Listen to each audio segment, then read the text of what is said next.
So here we have the Hyundai IX20 on a 66 plate. I'm going to start off by showing you around the outside of the car, and then we'll hop in and run through some controls on the inside. But from the outside you can see that it's a 5-door car with alloy wheels. Let's start off inside the boot and then work our way around the rest of the car from there. As we approach the boot, you can see we have reversing sensors, plenty of boot space as well, along with that 60/40 split folding rear seat. And then this tray section will lift to give you even more space underneath, as you can see. Okay, so we're just going to work our way back round to the front of the car, and then we'll hop in and run through some controls on the inside. But now that we've done a full circle of it, you can see it's in excellent condition the whole way round. Just briefly before we climb in, I think it's well worth seeing the interior from this exterior point of view. There's plenty to run through on the dashboard, so let's hop in and we'll do that right now.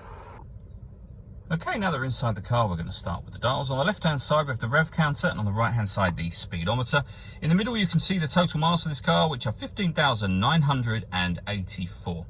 Above that, we have a fuel gauge, a cooling temperature gauge, and the P in the middle of those two will show you that the gearbox is in park at the moment, as it's an automatic gearbox. We're back out to the steering wheel.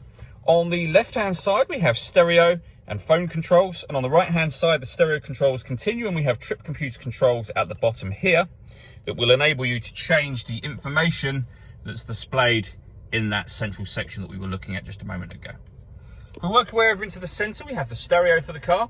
So this is where you have, of course, your radio, and you can see we have FM and AM radio there. You can also pair your phone from this button by using the numbers that correspond with what you want to do. We're going to cancel that obviously at this moment in time. If you want to listen to your own music, you can do. Just hit the media button. Nothing is connected at the moment, but you can insert a CD. We can connect an auxiliary device and a USB device as well. And then you have the main volume for the stereo just there.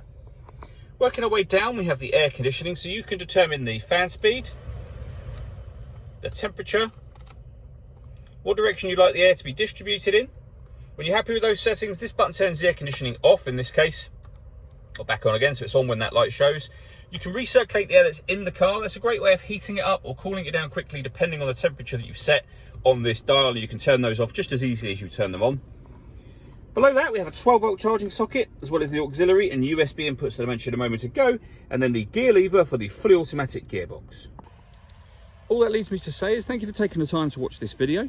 If you'd like to come and see the car in person and have a test drive, please feel free to call any of our MJA sites. We'd love to hear from you soon.